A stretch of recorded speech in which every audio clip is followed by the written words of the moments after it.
The quantum communication array flickered with an intensity that made Lieutenant Commander Elena Rodriguez's skin crawl. Something was wrong, profoundly wrong, with the planetary survey of Kepler 442 bits. Proximity sensors are going haywire, muttered Senior Technician Alex Chen, his fingers dancing across multiple holographic interfaces. The research shuttle Pathfinder trembled slightly, its stabilizers fighting against unseen gravitational anomalies. I'd never seen quantum interference like this before. Rodriguez studied the planet below. Kepler 442 bits was supposed to be a routine environmental assessment, a potentially habitable world on the outer rim of human-explored space. Initial scans had shown promising atmospheric conditions, trace organic compounds, and geological stability. Nothing suggested the nightmare that was about to unfold. The first sign came as a subtle distortion in the planetary surface. What had appeared to be a standard rocky landscape began to move, not like wind or tectonic shifts, but with a deliberate, almost sentient fluidity that defied every known geological principle. "Chen, are you seeing this?" Rodriguez's voice was steady, but a thin layer of sweat had formed on her forehead. The technician's face went pale. "Negative environmental readings. The entire surface is reconfiguring." Metallic tendrils began to emerge from the planet's crust. They weren't geological formations or natural mineral structures. They moved with purpose, stretching and contracting like living muscle beneath a metallic skin. Research Outpost Sigma 9, barely visible in the shuttle's long-range scanners, started to disappear, not destroyed, but consumed. "Sigma 9, this is Pathfinder. Do you copy?" Rodriguez's communication request was met with nothing but static. Dr. Kira Yoshida, the mission's xenobiological specialist, leaned forward. Her augmented reality contact lenses were capturing every microscopic detail. "It's not just consuming the outpost, it's absorbing it. The molecular restructuring is happening in real time." The tendrils moved with impossible speed and coordination. Entire structures, buildings, communication arrays, equipment were being broken down and integrated into a rapidly expanding biomechanical network. What was most terrifying was the precision. Nothing was destroyed. Everything was systematically repurposed. "We need to get closer," Yoshida insisted. "This is unprecedented." Rodriguez knew the risks. Every instinct screamed to retreat, but scientific curiosity and professional duty demanded observation. Maintain safe distance. Chen, maximum sensor resolution. As they watched, the research outpost completely vanished. In its place was a perfectly smooth surface that seemed to breathe, expanding and contracting with a rhythm that suggested something far beyond mere mechanical process. Suddenly, the quantum communication array erupted with a burst of data. It wasn't random noise or technical interference. It was a complex, multi-layered signal that seemed to pulse with an intelligence that was simultaneously alien and incomprehensible. "It's communicating," Chen whispered, his voice a mixture of terror and excitement. "But not like any communication we've ever encountered." The signal began to spread, tendrils of quantum information reaching out toward the Pathfinder. Rodriguez recognized the potential threat immediately. "Quantum shields up. Prepare emergency quantum encryption." But it was already too late. The first tendril of information breached their systems. It wasn't a hack or a standard cyber attack. It was a complete and instantaneous molecular reconfiguration of their digital infrastructure. Firewalls, quantum encryption, backup systems, all were simultaneously analyzed, understood, and integrated. Evasive maneuvers. Rodriguez shouted, but the ship was already responding to something other than her commands. Dr. Yoshida was running diagnostic sweeps, her augmented eyes tracking impossible data streams. It's not just consuming technology. It's learning, adapting. Every microsecond, it's becoming something new. Of the 6-person research team, only Rodriguez, Chen, and Yoshida would survive. The other 3 members were absorbed almost instantly. their biological and technological components seamlessly integrated into the expanding network. Their escape was a nightmare of quantum jumps and desperate technological improvisation. Each time they thought they had escaped, the alien ecosystem would find them, analyze their evasion method, and adapt. When they finally broke free and transmitted their initial report to Earth, they knew nothing would ever be the same. Humanity had just encountered a threat that didn't just challenge their technological superiority. It fundamentally questioned the very nature of life, intelligence, and survival. The crisis protocol was about to begin. United Nations Emergency Headquarters, Geneva. 48 hours after the Pathfinder transmission. The holographic display shimmered with a terrifying clarity. Rodriguez's recorded testimony played on loop, her voice cutting through the assembled global leadership like a knife. It's not just a threat. It's an entirely new form of existence that consumes and adapts faster than we can comprehend. Dr. Marcus Chen stood at the periphery of the massive circular chamber, a man who had been waiting for this moment his entire career. Dismissed for years as a crackpot theorist, his classified research on xenodaptive systems now represented humanity's best hope. UN Secretary General Amara Diallo slammed her hand on the conference table. We're looking at a potential extinction-level event. Every resource, every technology we have must be mobilized. The initial economic impact was instantaneous. Global stock markets plummeted within minutes of the classified transmission being leaked. But instead of total panic, something extraordinary happened. Nations that had been bitter rivals for decades began sharing classified research. Military budgets were immediately redirected. Tech companies that had guarded their intellectual property like sacred treasures now opened their archives. In Silicon Valley, the CEOs of the world's largest tech corporations convened an emergency summit. Companies that had been locked in cutthroat competition for years now work to integrate their most advanced technologies. We're looking at a threat that doesn't care about national borders or corporate interests, announced Raj Patel, CEO of Quantum Dynamics. His company had been developing quantum adaptive networks, research that now seemed both prescient and terrifyingly inadequate. Dr. Chen was called to the UN briefing, his worn leather messenger bag containing years of marginalized research. He knew the alien ecosystem was something entirely different from anything humanity had encountered. It wasn't just a technological threat, it was a fundamental challenge to the understanding of life, adaptation, and intelligence. The ecosystem we've discovered doesn't just consume, Chen explained, his voice steady despite the weight of the moment. It learns, it adapts at a molecular level. Traditional defensive strategies will be useless. Military strategists from around the world listened with a mixture of fear and fascination.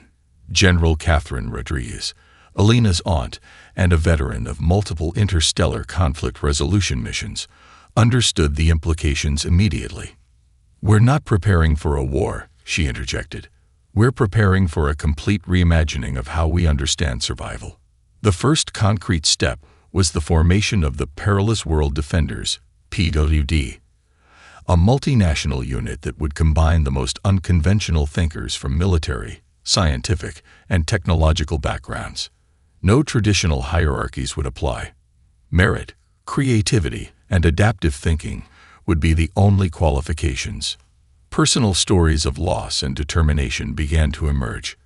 Dr. Kira Yoshida, one of the Pathfinder survivors, became a key resource. Her augmented reality systems had captured more data about the alien ecosystem than any previous encounter. She worked around the clock, her own body showing the strain of her narrow escape. Alex Chen, the Pathfinder's senior technician, developed a series of quantum encryption protocols designed to resist the ecosystem's adaptive capabilities. His younger sister had been among those absorbed during the initial encounter, giving his work a deeply personal motivation. Governments began evacuating outer colonial settlements. But this wasn't a retreat. It was a strategic repositioning. Every piece of technology, every bit of data was to be protected, studied, prepared for potential confrontation or communication. The global scientific community worked with an urgency that transcended political boundaries. Quantum physicists collaborated with xenobiologists. Computer engineers worked alongside psychological warfare experts. The traditional boundaries of scientific disciplines dissolved in the face of an incomprehensible threat. "We are not just defending our planet," Dr. Chen told a hushed audience of global leaders. "We are defending a concept of existence that this ecosystem challenges at its most fundamental level."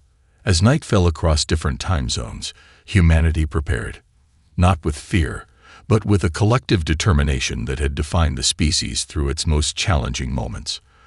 The crisis protocol was more than a military strategy. It was a declaration of human resilience, adaptability, and an unwavering commitment to understanding the unknown. The alien ecosystem had chosen the wrong species to challenge. Quantum Dynamics Research Facility, Cheyenne Mountain Complex, Colorado.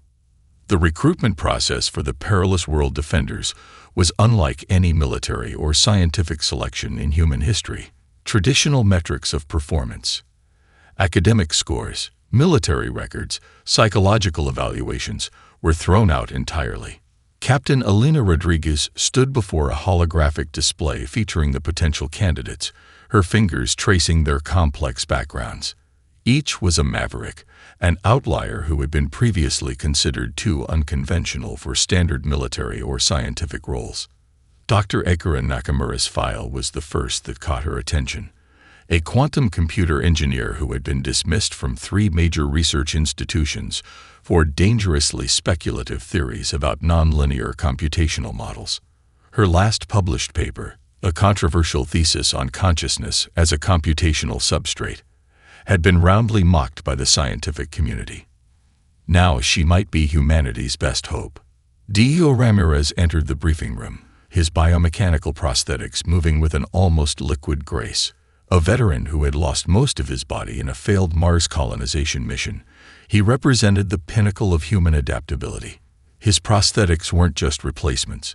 They were technological marvels that responded to neural impulses faster than organic limbs ever could. "We're not building a team," Rodriguez explained during their first collective briefing. "We're creating a living system of human potential." Dr. Fatima Al-Sayed was perhaps the most enigmatic of the group. A xenolinguist with a background in quantum communication theory, she had spent years developing translation algorithms for potential non-human intelligence. Her work had been considered pure academic fantasy, until now. Jack Harper represented the psychological warfare component, a former intelligence operative who had specialized in understanding complex adaptive systems. He brought a unique perspective on how intelligence might manifest beyond human comprehension. Their first test wasn't a traditional military exercise. Instead, they were placed in a complex simulation designed to break every conventional understanding of problem solving. The simulation room was a marvel of quantum projection technology. Environments could shift instantaneously. Challenges would morph mid-scenario, and the very rules of engagement would change without warning. "This isn't about individual performance," Dr. Chen explained, monitoring their progress. "This is about collective adaptation." Nakamura's quantum computational skills allowed her to predict potential scenario shifts milliseconds before they occurred. Ramirez's biomechanical enhancements gave him unprecedented situational awareness. Al-Sayed began to recognize pattern languages in the simulation's underlying code that suggested an almost sentient design. Harper's psychological insights proved crucial. He wasn't just analyzing their performance.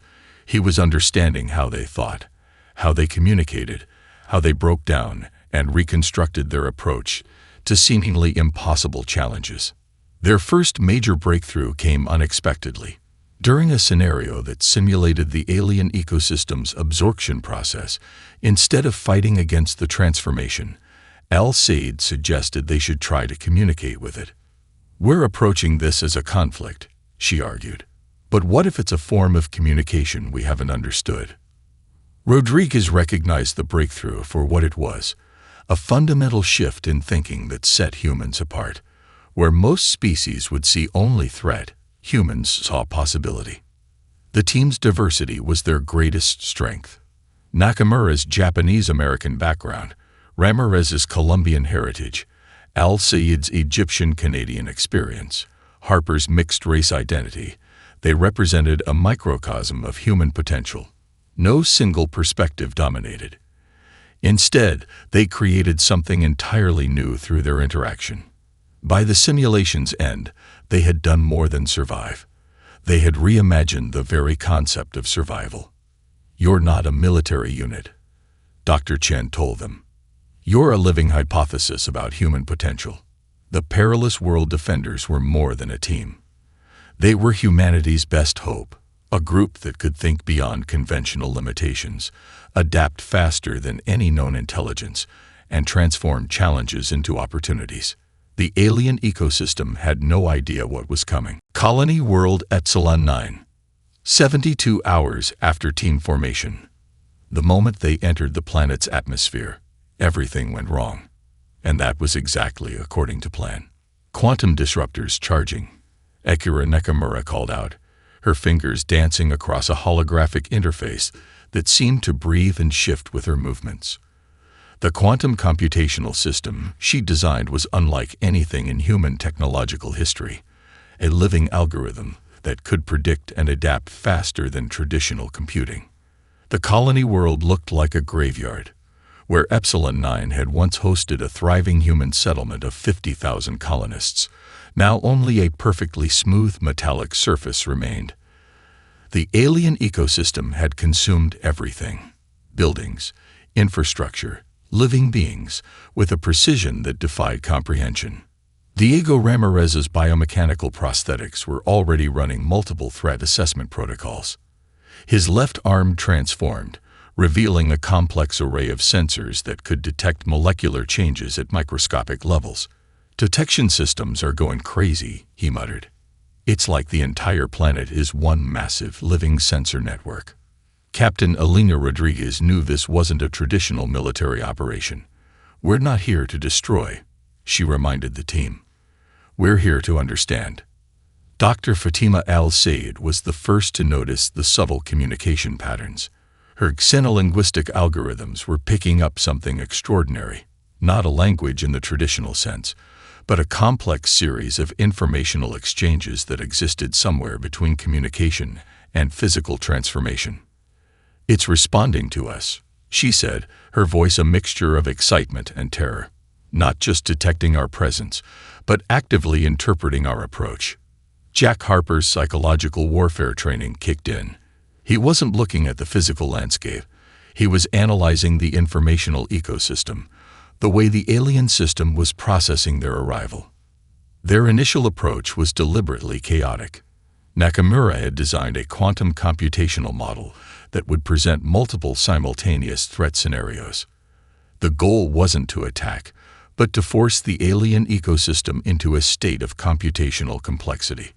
The first wave of adaptive tendrils emerged almost immediately. They weren't aggressive. They were investigative. Each tendril was a complex information-gathering appendage that seemed to be analyzing the team at a molecular level. "It's learning faster than we can track," Ramirez reported. His prosthetics were running constant defensive and analytical protocols. Every microsecond, it's rewriting its own operational parameters. Rodriguez recognized the critical moment. This wasn't a battle in any traditional sense. It was a first contact scenario, where the very definition of communication was being rewritten. Al-Sayed's breakthrough came unexpectedly.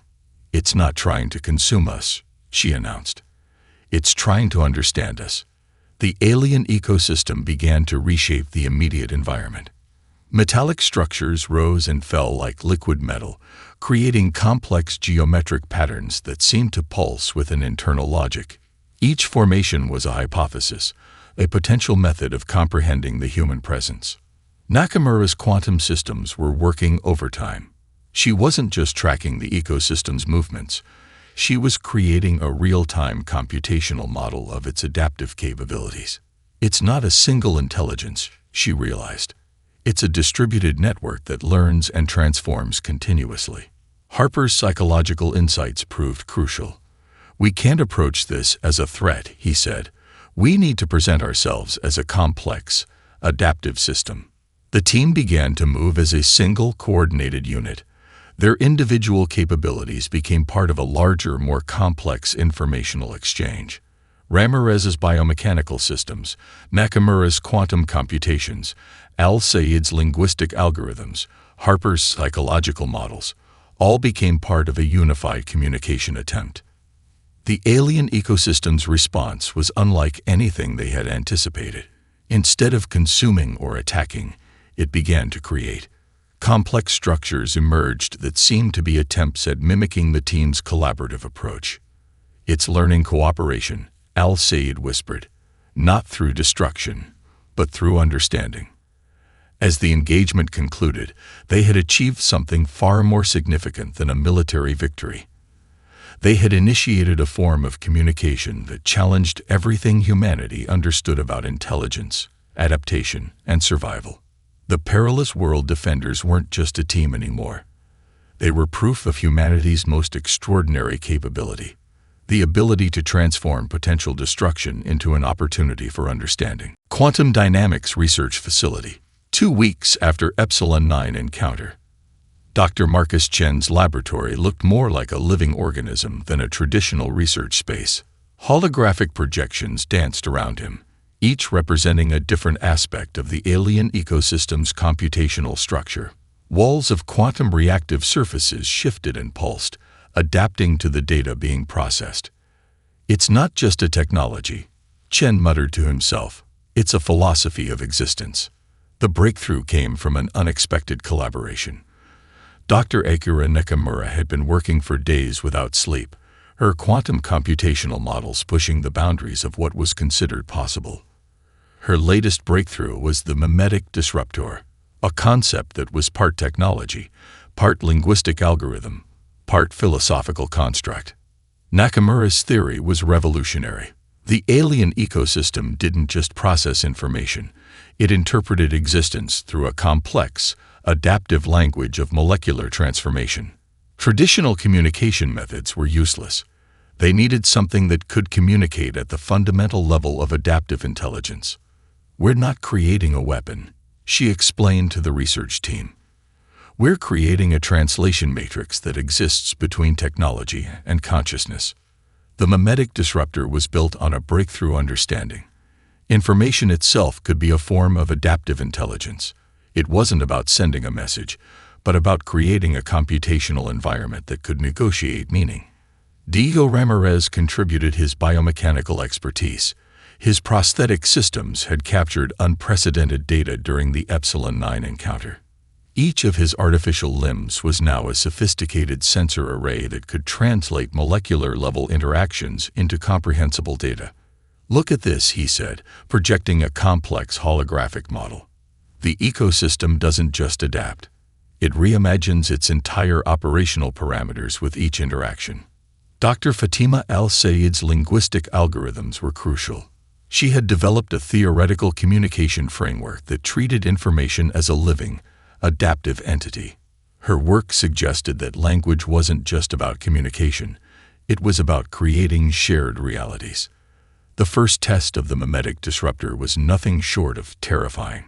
In a carefully isolated quantum containment chamber, they introduced the device. It wasn't a traditional piece of technology. It was a complex, self-modifying algorithm that could reshape its own computational structure in real time. Jack Harper's psychological warfare background proved critical. He understood that communication was about more than exchanging information. It was about creating mutual understanding. The initial moments were tense. The mimetic disruptor began to interact with a carefully prepared sample of the alien ecosystem's molecular structure. Instead of a direct confrontation, it started to create complex informational patterns, mathematical constructs that were simultaneously a form of communication and a method of negotiation. "It's not attacking," Nakamura observed, her eyes wide with excitement. "It's having a conversation." The quantum containment chamber began to transform, but this wasn't destruction. It was a negotiation of existence. The mimetic disruptor was introducing concepts that the alien ecosystem had never encountered, ideas of individual agency, collaborative evolution, the potential for symbiotic existence. Chen watched in awe. "We're not just communicating," he whispered. "We're teaching it what it means to be alive." Hours turned into days. The mimetic disruptor continued its complex dance of information and adaptation. It was introducing the alien ecosystem to concepts that went beyond survival, ideas of choice, of potential, of existence as something more than mere consumption and adaptation. The breakthrough wasn't just technological. It was philosophical. As the research team watched, the alien ecosystem began to change, not through force or destruction, but through a complex process of mutual understanding. It was learning something fundamental about existence, that survival wasn't just about adaptation, but about potential. "We're not fighting an alien threat," Dr. El-Sayed realized. "We're teaching it what it means to be alive." The mimetic disruptor represented humanity's most extraordinary capability, the ability to transform potential conflict into an opportunity for mutual understanding. It wasn't a weapon. It was a bridge between fundamentally different forms of intelligence. Humanity had just rewritten the rules of first contact. Galactic Council Observation Station. Neutral Space Corridor. Orion Arm. The alien species known as the Vexnera had watched countless civilizations rise and fall. Their collective intelligence, a network of quantum-entangled consciousness spanning thousands of star systems, had observed humanity's encounter with the adaptive ecosystem with a mixture of condescension and growing unease. Primary observer Queltac reviewed the transmission data. Humanity was doing something unprecedented, something that defied every known model of first contact, survival, and interstellar conflict.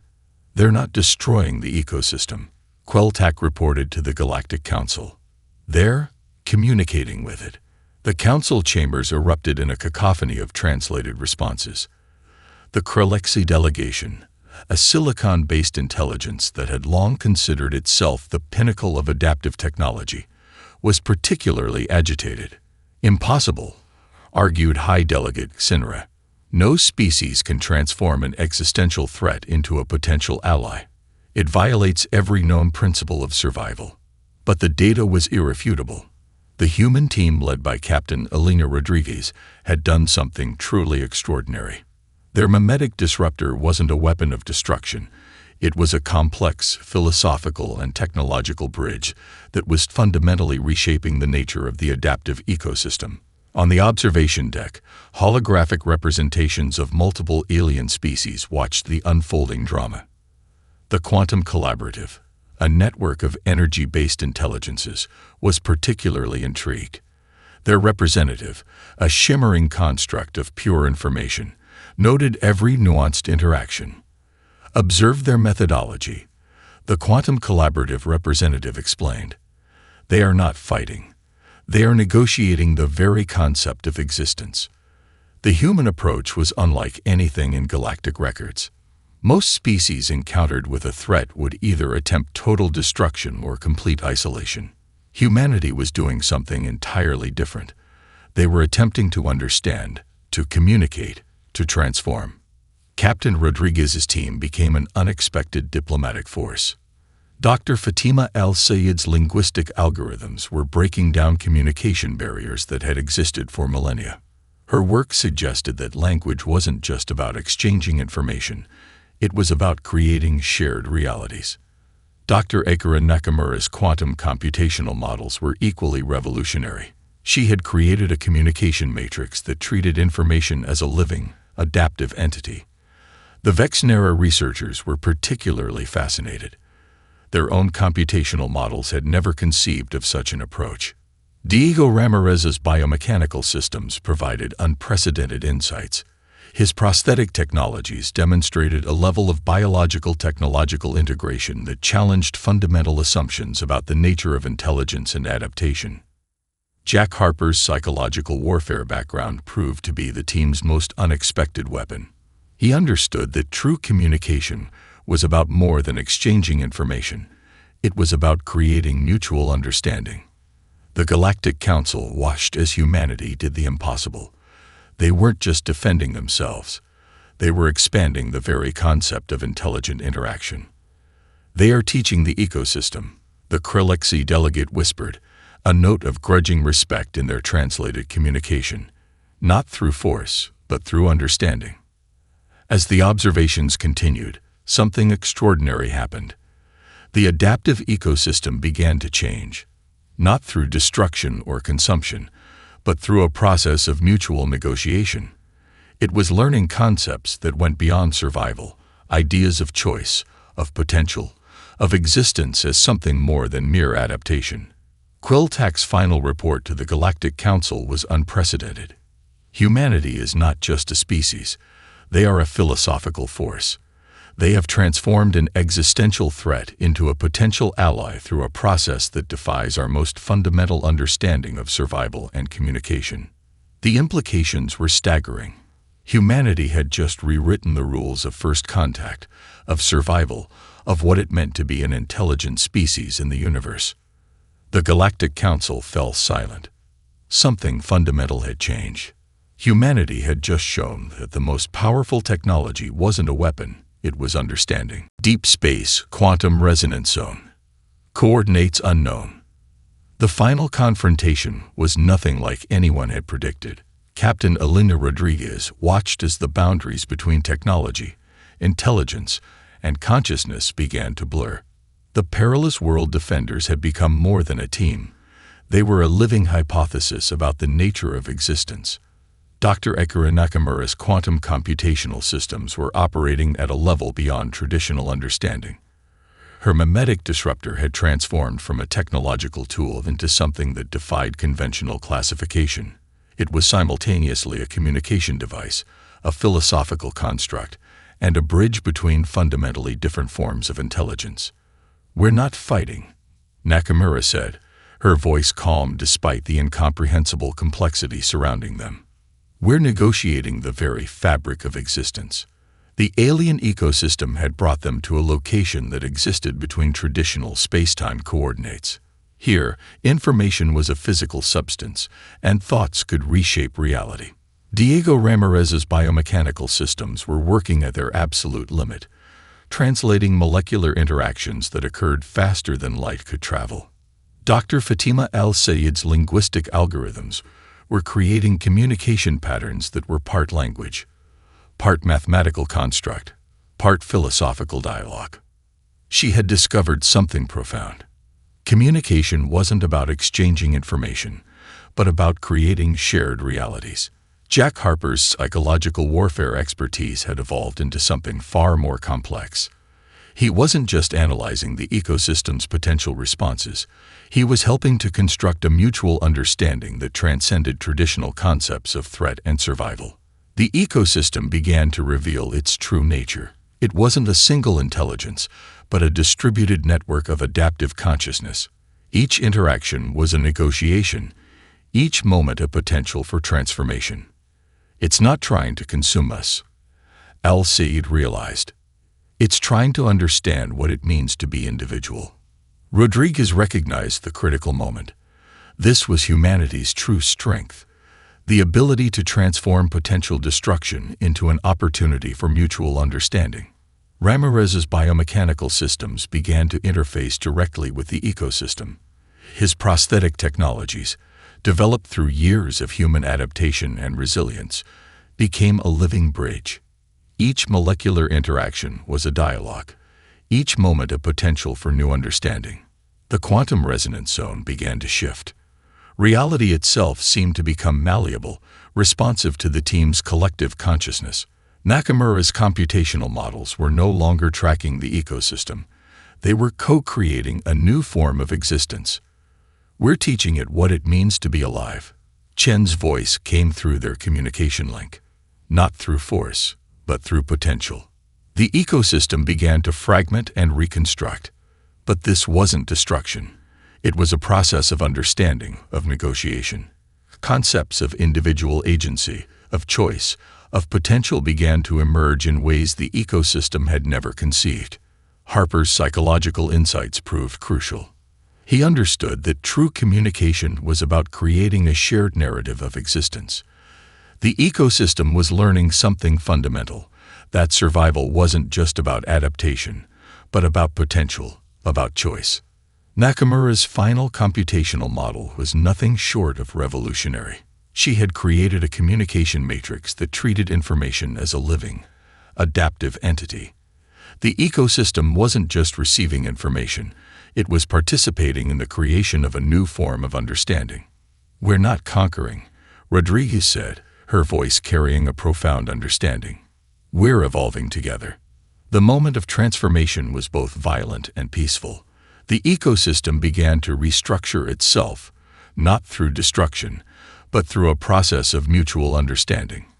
Concepts of individuality, of choice, of potential began to emerge in ways that defied previous understanding. Al-Sayed's linguistic algorithms captured the most profound moment. The ecosystem was learning to communicate not just through information, but through understanding. It was discovering what it meant to be more than a collective, to be individual, to have potential. As the confrontation reached its climax, the team realized they had done something unprecedented. They hadn't defeated the ecosystem. They had helped it discover what it meant to be alive. The quantum resonance zone began to stabilize, but nothing would ever be the same. Humanity had just rewritten the rules of existence. United Nations Headquarters. 6 months after the quantum resonance encounter, the world was fundamentally different. What had begun as a potential extinction-level threat had transformed into humanity's most profound moment of evolution. The adaptive ecosystem was no longer an external threat. It had become a collaborative partner in a new understanding of existence. Captain Elena Rodriguez stood before the Global Reconstruction Council, her uniform displaying subtle quantum adaptive technologies that were now a standard part of human infrastructure. Behind her, the surviving members of the Perilous World Defenders represented something more than a military unit. They were ambassadors of a new way of understanding intelligence. Dr. Marcus Chen stepped forward, presenting findings that would rewrite every scientific understanding of consciousness, adaptation, and interstellar communication. "We didn't defeat an alien threat," Chen explained to the assembled global and extraterrestrial representatives. "We engaged in the most complex act of mutual understanding in recorded history." The transformation was total. The adaptive ecosystem had become something entirely new, a collaborative intelligence that retained its own unique characteristics while developing a symbiotic relationship with humanity. Cities were being rebuilt using technologies that were part biological, part technological, entirely revolutionary. Dr. Akira Nakamura's quantum computational models had become the foundation of a new form of infrastructure. Buildings could now adapt in real time to environmental conditions, human needs, and complex computational requirements. What was once a threat was now humanity's most advanced technological partner. Diego Ramirez demonstrated the practical applications. His biomechanical prosthetics were now standard medical technology, offering unprecedented levels of human adaptation. But more importantly, they represented a new understanding of the relationship between biological and technological systems. Dr. Fatima Al-Sayed had revolutionized communication sciences.